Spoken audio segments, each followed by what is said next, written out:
পাপ্পা, আসসালামু আলাইকুম। কোথায় তোমরা? কখন থেকে ফোন দিচ্ছি। ওয়ালাইকুম আসসালাম চ্যাম্প।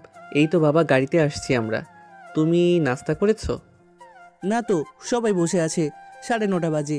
নানা ভাই চলে যাবে, তোমাদের জন্য অপেক্ষা করছে। নাস্তা করে নাও, তোমার নানা ভাইকে একটু দাও তো। ঈশান মিনহাজের হাতে ফোন দিল। হ্যাঁ ইমরান বল, তোরা কোথায় আছিস? আসছি আমরা, তুমি খেয়ে নাও, আমাদের আর 1 ঘন্টা লাগতে পারে। যেও না, বসো। মোনা আছে না তোর সাথে? হ্যাঁ আছে, কথা বলবে? মোনা ফোন কানে নিয়ে বলল, বাবা থাকো, আমরা আসছি। ঠিক আছে, আসো, সাবধানে।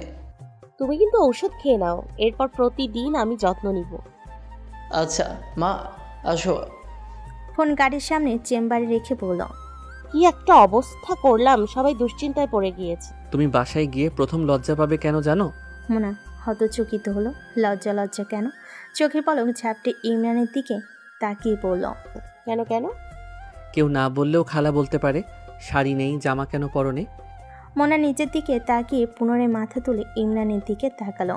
এই প্রশ্ন যদি সবার সামনে করে, মান সম্মান বলে কিছু থাকবে? এমন একটা অসম্মানজনক ব্যাপার। ইমরান হেসে বলল, তোমার এই স্বভাবটাই আমার অপছন্দের। এসব ছোটোখাটো ব্যাপার ট্যাকেল দিতে পারবে না তুমি? এর চেয়ে পাহাড় সম সমস্যা সমাধান চুটকিতে করে ফেলো। রিমির চুল টেনে দিচ্ছ, অনন্যাদের কথায় হারিয়ে দিচ্ছ। এখন এই সামান্য ব্যাপার নিয়ে দুশ্চিন্তার সমুদ্রে ডুব দেওয়ার মতো কিছু তো দেখছি না আমি। এই প্রশ্ন আপনাকে করলে কি করবেন? বলবো, একটু কাজে লঞ্চে থাকতে হয়েছিল, বৃষ্টি ছিল, ভিজে গিয়েছি, তাই পোশাক পরিবর্তন করতে হয়েছে। দ্যাটস ইট, এত চিন্তার তো কিছু নেই। খুশিতে মোনার চোখ চকচক করে উঠল। ইস, কি সহজ সমাধান! আর এদিকে মোনার রাজ্যের চিন্তা করে বেড়াচ্ছে। গাড়ির চেম্বারে হাত দিয়ে সেখান থেকে একটা চকলেট বের করে মোনার হাতে ধরিয়ে দিল ইমরান। মোনা চমকে উঠে বলল, এটা এখানে ছিল, রাতে দেননি কেন? মাথা খারাপ নাকি আমার? রাতে এমনিতেই নিজের মাঝে ছিলাম না। এই জিনিস দিলে তো আজকে বাসায় ফেরা লাগতো না। তুমি কি আমাকে এত সুবিধার পুরুষ ভেবে নিয়েছো? হ্যাঁ, আমি জানি না আমি কি। গুরুত্বপূর্ণ ব্যাপার হলো তুমি আমার শখের নারী। মোনা চকলেটের এক বাইট মুখে দিতে দিতে মুচকি মুচকি হাসছে। মানুষটা নিজের সম্পর্কে বলা এমন বেপরোয়া কথাগুলো ভীষণ উপভোগ করে মোনা। কেউ নিজেকে কি করে এভাবে উপস্থাপন করে ইমরানের চোখের সামনে। রাস্তার স্থির, হাত স্টিয়ারিংয়ে, মাঝে মাঝে গিয়ারও রাখছে। স্পিড এখন স্বাভাবিক। মোনার দিকে না তাকিয়ে বলল, কি এত মুগ্ধতা নিয়ে দেখছো আমাকে? আমার হাতে চকলেট আর আপনার গায়ের রং একই, এখন ভাবছি। ইমরান কথা কেড়ে নিয়ে বলল। ভাবছো কোনটা আগে খাবে, তাই তো? মোনা লজ্জা পেয়ে জোরে আওয়াজে বলল, ইমরান সাহেব, আপনি দিন দিন মারাত্মক অসভ্য হচ্ছেন। আমি এই কথা আমার ভাবনাতেও আনিনি। ভাবছিলাম দুইটাই এত আমার প্রিয় কেন। এর মাঝে ইমরান গলা ছেড়ে বলল, শিট। মোনা সামনে তাকিয়ে দেখে বিখ্যাত বিজয় সারণী জ্যাম। ইমরানের মুখের দিকে তাকিয়ে দেখল প্রচণ্ড বিরক্ত মুখভঙ্গি। এই জ্যাম কয়েক ঘন্টা বসিয়ে রাখবে তার ইয়াত্তা নেই। পাক্কা 1 ঘন্টা পর ছেড়েছে। মোনা ঘুমিয়ে পড়েছিল জ্যামের মাঝেই। উঠে বলল, পানি আছে। ইমরান চেক করে দেখলো পানি শেষ। একটু সামনে গিয়ে গাড়ি একপাশে রেখে বলল, তুমি বসো, আমি 1 বোতল নিয়ে আসি, 1 লিটার। না, হাফ। দরজা খুলে বেরিয়ে গেল রাস্তার বিপরীত পাশে। মোনা গাড়িতে বিরক্ত লাগাতে বাইরে এসে দাঁড়ালো। পানির বিল মিটিয়ে ইমরান রাস্তা পার হবে দেখতে পেল উল্টো দিক থেকে ভুল সাইডে সাদা মাইক্রো ছুটছে তার গাড়ির দিকে। গাড়ির ডোর ওপেন। ওপার থেকে চেঁচিয়ে বলল, মোনালিসা সরো।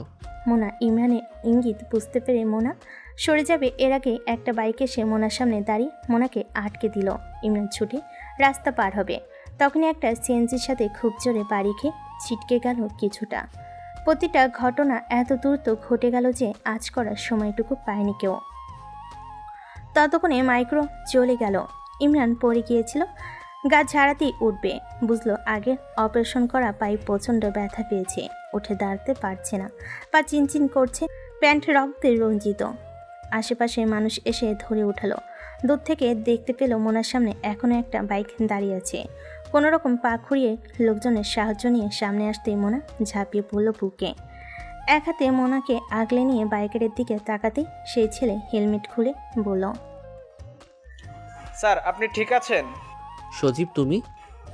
সকালেই আমার কেমন যেন লাগছিল, তাই আপনার পেছনেই ছিলাম এতক্ষণ। এবারের কেসটা তো ভিন্ন। ইমরান মোনাকে আগলে ধরে দাঁড়িয়ে আছে। নিজের ব্যথা ভুলে গিয়েছে। মোনার চোখ ইমরানের পায়ে পড়তেই দেখতে পেল অপসাদা প্যান্টটা হাঁটু থেকে পায়ের গোড়ালি অবধি রক্তে লাল। চিৎকার দিয়ে উঠল, আমার পা! ইমরান সাহেব! সজীবও ভয় পেয়ে গেল। ইমরান আশ্বাস দিয়ে বলল, ও কিছু না, ঠিক হয়ে যাবে। তুমি ঠিক আছো? এই অনেক আমার জন্য। সজীব হাতে হেলমেটটা গাড়ির রূপে রেখে রাস্তায় বসে পড়ল। ইমরান বকা দিলেও শুনল না। রাস্তার লোকজন জোরাজুরি করছে কতটুকু কি হয়েছে আগে দেখতে। গাড়ি দরজা খুলে একপাশে বসলো। সজীব যত্ন করে জুতা মোজা খুলে প্যান্ট ওঠাতে দেখতে পেল পুরো পা কেটে গিয়েছে, অনেক জায়গায় থেতলে গিয়েছে, রক্ত চুয়ে চুয়ে পড়ছে। গাড়ি থেকে ফার্স্ট এড বক্স নামিয়ে চেপে ধরল। যতটুকু সম্ভব প্রাইমারি চিকিৎসা দিল। স্ট্রিট লাগবে বোঝা যাচ্ছে। কোনোরকম গজ দিয়ে পেঁচিয়ে দিল। এর মাঝে আরও কয়েকজন ছেলে সজীবের ফোন পেয়ে চলে এসেছে। হাসপাতাল পর্যন্ত এলো। ইমরান নিস্তেজ হয়ে গিয়েছে। ইমরান এতটা শান্ত থাকে না। ব্যথা কি বেশি পাচ্ছে? পায়ে প্রায় 8টা সেলাই লেগেছে।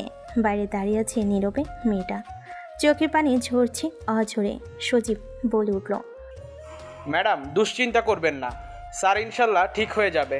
স্যার সবসময় বাম পায়ে আঘাত লাগা থেকে নিজেকে সরিয়ে রাখতো। আগেরও অ্যাক্সিডেন্ট এই পায়ে। আমার ধারণা মতে ব্যথা বেশি পেয়েছে। মোনা কাঁদতে কাঁদতে বলছে, আমি একটুও চিন্তাহীন থাকতে পারি না ভাইয়া। কখনো বাবা, কখনো উনি, কখনো বা আমি নিজে। এত বিপদ কেন? ওনার এই শান্ত রূপ আমার ভালো লাগছে না। কিছুক্ষণ আগেও মানুষটা সুস্থ ছিল, এখন বিছানায়। ম্যাডাম, সব তো আল্লাহর ইচ্ছে। শুক্রিয়া এই ভেবে যে হারে লাগেনি। হতাশ হবেন না। মোনা দু চোখ মুছে আদেশের স্বরে বলল, আজকের ঘটনার পেছনে যে বা যারাই থাকুক, আমি এদের চাই। নিজ হাতে শাস্তি দিব। আমার সুখ কেড়ে নিতে এসেছিল, আমি ওদেরটা কেড়ে নিব। সজীব বিস্মিত হলো। এত দৃঢ় আদেশ তো স্যার দেয়। মনে মনে হাসছে আর ভাবছে, এজন্যই স্যার এই নারীর কাছে নিজেকে সঁপেছে। কখনো কোমল তো কখনো দৃঢ়। সকাল সকাল নাস্তা নিয়ে হাজির সালমা এবং রিক্তা। সোনালি সকালে নাস্তার পয়সা যাদের উপলক্ষে নাস্তা আনা তারাই গায়েব। নয়ন তখন থেকে মজার কথা শুনিয়ে সবাইকে হাসাচ্ছে। মনসুর এক পর্যায়ে বলে উঠল, তোমার মুখে লাগাম নাই ভাই, মানে যা তা। মনে আমাদের মেয়ে, ইমরান ভাই আমাদের জামাই, একটু তো রয়েছে বলো। রিক্তা মনসুরকে সাপোর্ট করে বলল, আরও কিছু বলো তো বিষমটাকে। ওর শব্দের অত্যাচারে ইমরান ভাই পালাই পালাই করে, মানুষটাকে নাজেহাল করে ছাড়ে। মিনহাজ হাসছে। পরিবারটা তার আজ ভরপুর লাগছে। অভাব শুধু মাইশার। মনে মনে মহান রবকে ধন্যবাদ জানাচ্ছে। সেই সাথে মাইশাকে ভেবে বলেছে, মাইশা তুমি থাকলে আমরা দুই বুড়ো বুড়িতে মিলে মেয়ের সুখের সংসার দেখতাম। দেখো চারিদিকে কত আনন্দ। নয়ন মনসুরকে ইঙ্গিত করে বলল, শোন মনসুর, ইমরান আগে আমার বন্ধু, পরে ভাগ্নি জামাই, বুঝছিস? কাল থেকে রোজা ভাই ও ভাউ নিয়ে ঘুরতে গেছে। রোজার সময় তো আর পারবে না, বেটা চালাক আছে, আসুক আজকে। সেই মুহূর্তে আইরিনের চিৎকার শোনা গেল। সকলে সেদিকে নজর দিল। ঘড়িতে তখন প্রায় দুপুর 12টার কাঁটা পেরিয়েছে। ইমরান হুইল চেয়ারে, সজীব রবিন পাশে, মনের হাতে ইমরানের যাবতীয় জিনিসপত্র সব। থমকে গেল সোনালির সকালের আনন্দের ঘটা। আইরিন ভাইকে ধরে স্তব্ধ। বাসা হারিয়ে ফেলেছে। সেলের ব্যথা একটু করে ছাড়ছে। ইমরান নিজেকে শক্ত রাখার চেষ্টা করে বোনকে বলল, আপা, এটা তেমন কিছুই না, কেঁদো না, একটু বিশ্রাম নিলেই ঠিক হয়ে যাব। চিৎকার শুনেই ঈশান ছুটে আসছে নিজের কামরা থেকে। মিনহাজের করুণ চোখ ইমরানের স্থির।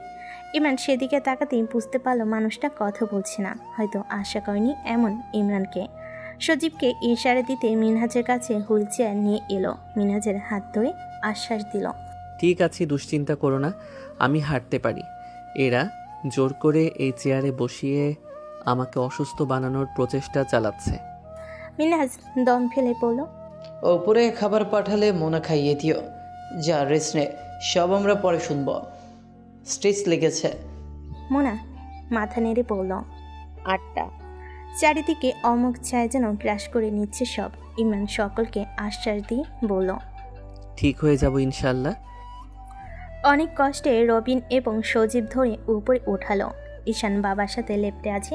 মোনা একটু খাবার খাইয়ে দিতেই ইমরানের ঘুম পেল। ঘুমের ওষুধের প্রভাব। বাড়ির বাকিরা অপেক্ষা করছে পুরোপুরি ঘটনা শোনার জন্য। ইমরান ঘুমিয়ে যাওয়ার পর মোনা এবং সজীব দুজন সব খুলে বলতে মিনহাজ এবং নয়নের কপালে চিন্তার ভাঁজ। মিনহাজ নয়নকে ইশারা দিতে দুজন আড়াল হলো। ঈশান বেশিক্ষণ নিচে ছিল না আলোচনায়। বাবার কাছে এসে পাশে শুয়েছিল, বাবার কি লাগবে না লাগবে দেখার জন্য। এদিকে মোনা পোশাক ছেড়ে আইরিন ও বাড়ির অন্যদের সাথে কাজে হাত লাগিয়েছে। ইমরানের জন্য কিছু খাবার তৈরি করেছে। আজ সবাই বিদায় নিবে, থাকবে শুধু খালা এবং ফুপু। আইরিন আর ইমরানের অনুরোধ ছিল এই বছর রোজা এবং ঈদ যেন ওনারা দুজন এখানেই পালন করেন। কোথায় গিয়েছিলে বাবা? মায়ের দিকে তাকিয়ে ইতস্তত বোধ করল ঈশান। মাকে বাবার পাশে ঘুমাতে রেখে বের হয়েছিল, হয়তো উঠে গিয়েছে। বাড়ির সবাই যে যার কাজে ব্যস্ত, বের হওয়ার সময় বলে যায়নি। মনে হাতে নাস্তার ডিশ নিয়ে কামড়ে যাচ্ছিল, তখনই দেখল ছেলে বাইরে থেকে ঢুকছে। ভেবেছিল কামড়ে আছে, কিন্তু বের হলো কখন? সচরাচর বের হলে তো বলে যায়। ঈশান মায়ের প্রশ্নের উত্তরে বলল, মা, এই তো আমার একটা বন্ধু এসেছিল এই যে এই নোটটি দিতে কোচিংয়ের, সেটা নিতে গিয়েছিলাম। কলেজ খুললেই তো ক্লাস শুরু, বন্ধের মাঝে একটু পড়বো। পাপ্পার কি অবস্থা? শীতে উঠতে মা ছেলে কথা বলছে। ঈশান মায়ের পিছু নিল। মনে আগে হাঁটছে। ঈশান ডান হাতটা নিজের বুকের উপর রেখে বুঝল হার্ট রেট ভালোই স্পিড ওঠানামা করছে। আর একটু হলেই ধরা খেত। খাতাটা হাতে নিয়ে বের হয়েছিল বলে বাহানাটা যথার্থ হলো। দুজন রুমে ঢুকে দেখল ইমরান বিছানা থেকে নামার চেষ্টা করছে। ঈশান ছুটে গিয়ে বাবাকে ধরল। পাপ্পা, নামছো কেন? একটু ওয়াশরুমে যাওয়া দরকার বাবা। ঈশান বাবাকে ধরে ওয়াশরুম পর্যন্ত এগিয়ে দিয়ে আসলো। মোনা খাবারের ডিশটা এক পাশে রেখে অপলক চেয়ে আছে সেই দিকে। বাবার জন্য দরজার বাইরে ছেলে অপেক্ষা করছে। ইমরান বের হতেই ঈশান ধরে আবার নিয়ে আসলো। আজ মোনার মনে হলো সব কিছুর জন্য মোনা দায়ী। গাড়ি থেকে বের না হলেও তো পারত। মানুষটা কেমন নিস্তেজ হয়ে গিয়েছে, পায়ে কোনো রকম ভরটুকুও দিতে পারছে না। ডাক্তার থাকতে বলেছে হাসপাতালে, সে তাতেও রাজি হয়নি। খাটে বসে ইমরান বলল, কাল থেকে রোজা। ঈশান, তোমার ডাক্তার তৌহিদ আঙ্কেলকে ফোনটা ধরিয়ে দাও পাপাকে। মেডিসিনের রুটিনটা জেনে নেই, কখন কখন খেতে হবে। ঈশান মোনা দুজনই সমস্বরে বলে উঠল, কি রোজা রাখবেন? ইমরান থতমত খেয়ে বলে, আস্তে, কি হলো তোমাদের মা ছেলের? রোজার দিন রোজা রাখবো না? মোনা চোখ বড় বড় করে বলল, কিভাবে রাখবেন? আপনার কতগুলো ঔষধ এই শরীরে। শোনো মোনালিসা, আমার জ্ঞানত বুদ্ধি হওয়ার পর আমি কখনো রোজা না রেখে থাকিনি। পায়ে ব্যথা সেরে যাবে অমন কিছুই নয়। রোজা ছুটে গেলে আমি ফিরে পাবো না। পরে রাখার স্কোপ থাকে অনেক, কিন্তু আমাদের রাখা হয় কোথায়? আর এই মাসের মাহাত্ম্য থেকে আমি কিছুতেই নিজেকে বঞ্চিত করতে রাজি নই। এটা নিয়ে আর কথা নয়। তোমরা খেয়েছো? মোনা আর কথা বায়নি, সম্মতিতে মাথা নাড়ল। সুপের বাটিটা ইমরানের মুখের সামনে ধরে খাওয়াতে যাবে, ছেলের সামনে হঠাৎই ইমরান ইতস্তত বোধ করল। ঈশান চোখ নামিয়ে ডাক্তারকে ফোন দিতে ব্যস্ত। মোনা অন্যমনস্ক হয়ে বলল, আমি খাইয়ে দিচ্ছি, হা করুন। দাও, আমি খেয়ে নিতে পারবো। ঈশান ফোন নিয়ে বারান্দায় চলে গেল। ইমরান মনের দিকে তাকাতে মোনা মাথা নেড়ে বলল, ছেলে ছোট নেই, স্পেস দিয়েছে, খেয়ে নিন। খেতে খেতে ইমরান বলল, তোমার মন খারাপ কেন? মিনিট খানেক অপলক চোখে তাকিয়ে মাথা নোয়ালো। নিজের ভেতর কষ্টটা উজাড় করতে চাইছে, পারছে না কেন। ইমরান বুঝতে পেরে বলল, মোনালিসা, দুর্ঘটনা কি বলে কয়ে আসে? এত দুশ্চিন্তা করো না, দোয়া করো সব ঠিক হবে। চোখ দিয়ে বেয়ে পড়া অশ্রু মুছে মোনা বলল, আমি কটা চিন্তা নিব বলুন তো? বাবার এই অবস্থা, আপনার এই অবস্থা, আমি একদম অপয়া। খবরদার। ধমকে উঠল ইমরান। ঈশান ছুটে এলো বারান্দা থেকে। এসে দেখে মায়ের চোখে পানি। পনি ওষুধের সমস্ত কিছু জেনে নিয়েছে ডাক্তারের কাছ থেকে। বাবার পাশে বসে পড়ল। বকছো কেন মাকে? আজে বাজে কথা বললে বকা খাওয়াটা স্বাভাবিক। মোনা নাক টেনে সুপের চামচটা বাড়ি দিল। ইমরান নাকচ করে বলল, আর খাবো না, আমি বিশ্রাম নিব। দুজনই যাও রুম থেকে। ঈশান দাঁড়িয়ে হেসে বলল, মা থাকো, আমি গেলাম। খবরদার ভুলেও বাবাকে একা ছাড়াই যাবে না। এখন সারা জীবন রাগ এক করতে করতে পাপার রক্তে মিশে গিয়েছে একা থাকা। ইমরান ছেলের কথায় ভুল কুচকে বলল, মাঝে মাঝে তো তুমি ভুলে যাও আমি তোমার বাবা, তাই না? ঈশানও গলা উঁচিয়ে বলল, আমি সবসময় মাথায় রাখি তুমি আমার বাবা, কিন্তু তুমি ভুলে যাও তুমি একজন 17 বছর বয়সী ছেলের বাবা। যেভাবে জেদ করছো এভাবে জেদ ছোট বাচ্চারা করে। বি ইজি পাপা। যাচ্ছ কোথায়? আসছি, তুমি স্বাভাবিক হও। এরপর মা বেশি করে পাম্পার করো, নতুবা দেখা যাবে সেলাই করা পায়ে উঠে সবাইকে বকে ধমকে একাকার করেছে। পাপ্পা আমি জানতাম আমাকে পাম্পার করা লাগে, কিন্তু ফুপির কাছে শুনলাম তুমি আমার চেয়েও বেশি নেওয়াটা ছিলে দাদি আম্মার। তোমাকে মুখ তুলে না খাইয়ে দিলে নাকি খেতে না। এই দিক থেকে ইজন is the far better than you. আমাকে কেউ খাইয়ে না দিলে আমি কাঁদি না। ঈশান বেরিয়ে গেল। ইমরান তাজ্জব বনে গেল। এত বছর বোন এসব বলেনি, এখন ছেলেটাকে এসব বলে তার মান ইজ্জতে হাত দেওয়ার কি প্রয়োজন বুঝলো না। কপালে হাত দিয়ে বলল, দিন যখন খারাপ যায় তখন দুধের বাচ্চাও মজা নেয়। মোনা ইমরানের কথার উত্তরে বলল, আপনার দিন খারাপ যাচ্ছে না, আপনি খারাপ বানাচ্ছেন। কথা কম বলে রেস্ট নিন। ছেলের পেছনে লেগেছেন কেন? কোথায় আমি ছেলের পেছনে লাগলাম? ছেলে উল্টো আমাকে কত কথা শুনিয়ে গেল। মনে হলো ও আমার বাপ আর আমি ওর ছেলে। আপনার কাজগুলোই ওকে এমন দৃঢ় হয়ে কথা বলতে বাধ্য করেছে। জানেন না আপনাকে অসুস্থ দেখলে আমাদের কারোর মাথা ঠিক থাকে না? ঈশানও এলোমেলো হয়ে আছে। কে আছে আমাদের আপনারা ছাড়া? দুজনের বাবারই অবস্থা এমন। আমরা কোথায় যাব আপনাদের কিছু হলে? লোকে তো ফিরেও তাকাবে না। এর মাঝে কথা শোনানোতে তো বাদ রাখেন না। মোনার দু চোখে আকুলতা। ইমরান হাত দিয়ে ইশারা করলো পাশে বসতে। বুকে টেনে নিয়ে মাথার অগ্রভাগে ঠোঁট ছুঁয়ে দিয়ে বলল, তোমরা দুজনই তৈরি হয়ে গিয়েছো ইতিমধ্যে। আমি এবং বাবা দুজনই সফল পিতা। ঈশানের মাঝে আমি অনেক পরিবর্তন দেখতে পাচ্ছি। আমার আমিটাকে খুঁজে পাচ্ছি। আর তুমি তো আমার অলরাউন্ডার। একটা গল্প শুনবে? মোনা ঘাড় কাত করতে ইমরান বলল, ঠিক গল্প নয়, বাস্তব ঘটনা। তুমি বললে না মানুষ ফিরেও তাকাবে না। এই সমাজে বাস করতে হলে তোমাকে আওয়াজ তুলে বাঁচতে হবে। লড়াইটা তোমার নিজের। কেউ কারো দিকে তাকায় না, উপহাস করে অথবা ক্ষতি করে। উৎকৃষ্ট উদাহরণ হলো মারিয়া আব্রামোভিচ, একজন সার্বিয়ান তরুণী, বেশ সুন্দরী। তার উপর এক্সপেরিমেন্ট চালানো হয়েছে। প্রকৃতপক্ষে তাকে অবজেক্ট বিবেচনা করে মানুষের বুদ্ধিমত্তা, বিবেকবোধের পরীক্ষা নেওয়া হয়েছে। সেই এক্সপেরিমেন্টের মাধ্যমে শুরু হলো। এক্সপেরিমেন্টের নাম রিদম জিরো। গুগলে সার্চ করতে পারো, পেয়ে যাবে। সেই এক্সপেরিমেন্টে মারিয়া স্ট্যাচু হয়ে দাঁড়িয়ে থাকবে একটা নির্দিষ্ট সময় অবধি। রুম ভর্তি লোক, তাকে যা খুশি করতে পারবে। সে কোনো প্রতিবাদ করবে না। সময় সম্ভবত 2টা থেকে 8টা অবধি বেঁধে দেয়া। আমার সঠিক মনে পড়ছে না। এরপর কি হলো জানো? মোনা উৎসুক হয়ে প্রশ্ন করল, কি? প্রথম কিছু ঘন্টা সবাই মারিয়ার যত্ন নিল, ফুল দিল, আদর করলো। এরপর হঠাৎ করে পরের ঘন্টাগুলোতে মানুষ তাকে আঘাত করলো, চুল ছিঁড়ে দিল, মারলো, জামা ছিঁড়ে ফেললো, ব্লেড দিয়ে হাত পায়ে কাটলো, রক্তাক্ত করলো, খুব কষ্ট দিল। সর্বশেষ মারিয়াকে গুলি করতে অবধি উঠে এসেছে। অথচ মারিয়া কারো কোনো ক্ষতি করেনি। তবে এমনটা কেন হলো? মোনা হতবাক হয়ে প্রশ্ন করল, ইয়া আল্লাহ, কি বলেন? এখানে মারিয়ার কি দোষ? শুধু শুধু কেন মেরেছে? নেচার অফ হিউম্যান বিং, বুঝলে? মানুষ কখনো কারো ভালো চায় না। মারিয়াকে একটানা দেখতে দেখতে তারা বিরক্ত, অথবা প্রথম সবাই যেভাবে মারিয়ার যত্ন করছিল এতে মারিয়া খুশি ছিল। হয়তো কারো মাঝে মারিয়ার সেই সুখটা সহ্য হয়নি। আরও একটা কারণ হতে পারে, সুযোগে সদ্ব্যবহার করেছে মারিয়ার অসহায়ত্বকে কাজে লাগিয়ে। তারা জানে মারিয়াকে এখন খুন করলেও ও কিছু করতে পারবে না। তুমি বিভিন্নভাবে ইন্টারপ্রিটেশন করতে পারবে। শেষে যখন মারিয়া চলে যাচ্ছিল সকলের লজ্জায় মাথা নত ছিল। তাহলে বুঝো, এরাই আঘাত করে লজ্জা পায়, আবার এরাই আঘাত করতে ভালোবাসে। হিউম্যান নেচার কখনোই স্টেবল থাকে না। আমি কেন এই গল্প শোনালাম জানো? শুধুমাত্র এতটুকুই বোঝাতে যে মানুষ কি বলবে, কি করবে তাতে কখনো কান পেত না। মানুষ তাই বলবে যা তুমি তাদের দিয়ে বলাবে। তোমার ভাষাই হবে তাদের ভাষা। আমি আমার ছোট্ট জীবনে খুব কম মানুষকে সংগ্রামের সময় পাশে পেয়েছি।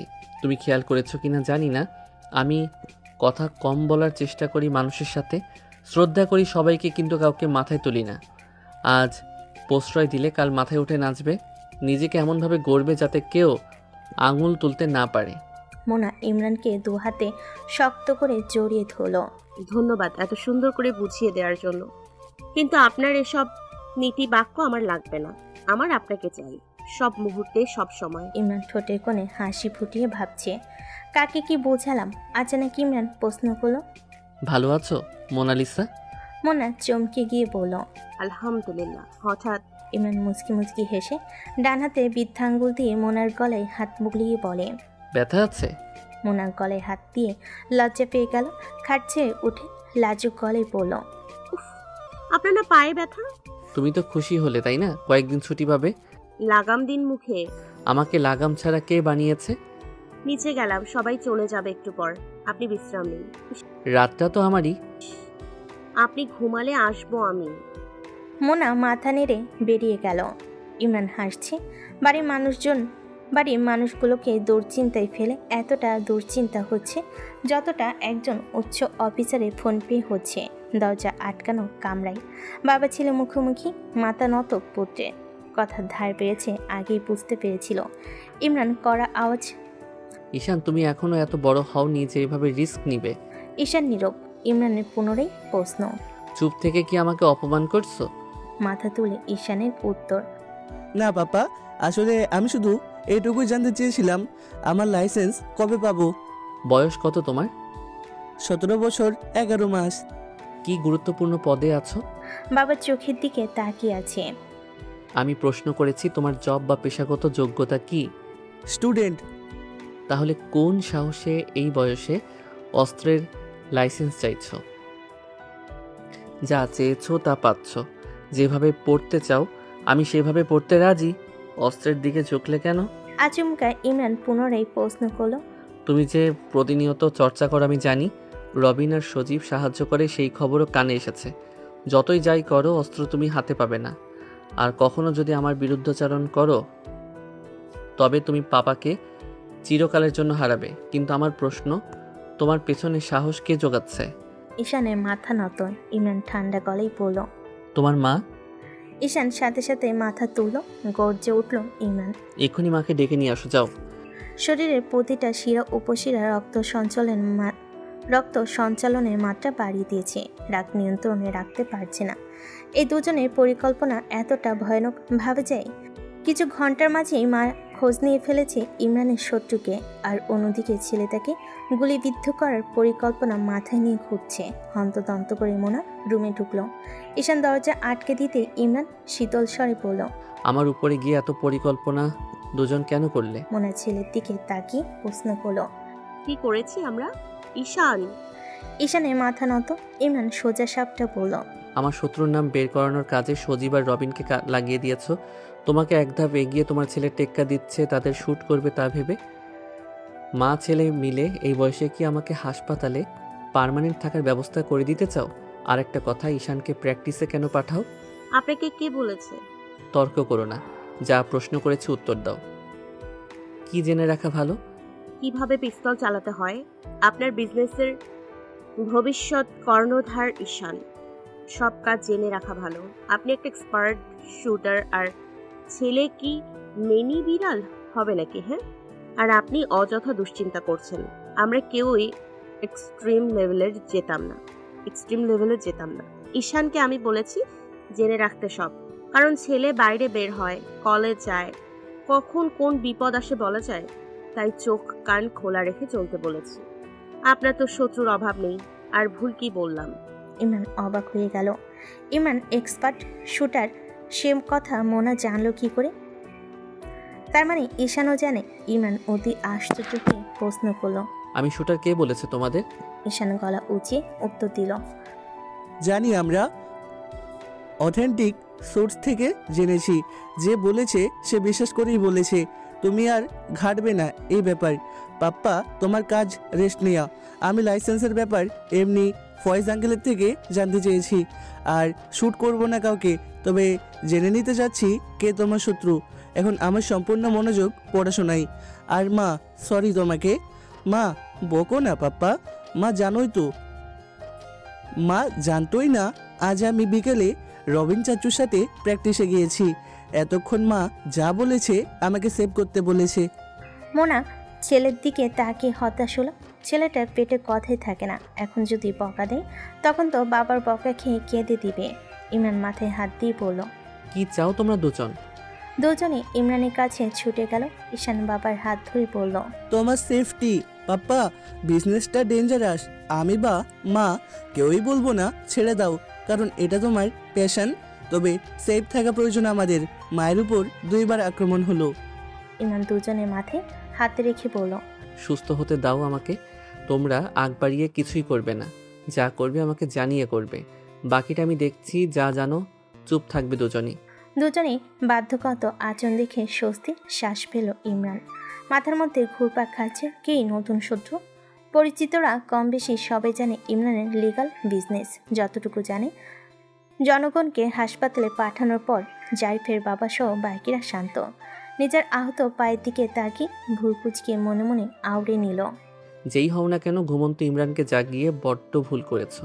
বোকা মানুষ, পরিবারের দিকে হাত বাড়িয়েছ তুমি। সেই হাতের মানবকে বধ করতে পুনরায় আমার দুহাত রঙে রাঙাবো। এক চামচ মুখে নিয়ে চারপাশের অবস্থা ভালোভাবে পর্যবেক্ষণ করছে ইমরান। খেতে খেতে আড্ডায় মেতে উঠেছে পুরো পরিবার। সোহনার ঈশান একটা করে মজার কথা বলছে। পরিবারের বাকিরা হাসিতে লুটপুটি খাচ্ছে। খালা এবং ফুপু দুজনে ইমরানের পাশে বসেছে খাটের এক পাশে। এরই মাঝে ফুপু খালাকে উদ্দেশ্য করে বলল, রাবেয়া, তোর মুখ খারাপ। আমি বহুত বছর দইরা কইতাছি, তুই পোলাডারে আবল তাবল কইলি আর দেখ বদনজর লাইগা পাটা কি হইল। খালা ভুল কুচকে বলল, আমি কি কইলাম? এই যে ওর নতুন পোলাপানের কথা, আরো কটা দিন গেলে কইতি। এখন তো মাঝে দিয়ে কতগুলা দিন ক্ষতি হইয়া গেল, চেষ্টাও করতে পারবো না। পোলায় নড়াচড়া করতে কত কষ্ট। ইমরান তাজ্জব বনে গেল। এই দুই বুড়ি একসাথে হলে এদের মুখ ছুটে। খাবার থেকে চোখ তুলে আজার লজ্জা না পেয়ে শান্ত স্বরে বলল,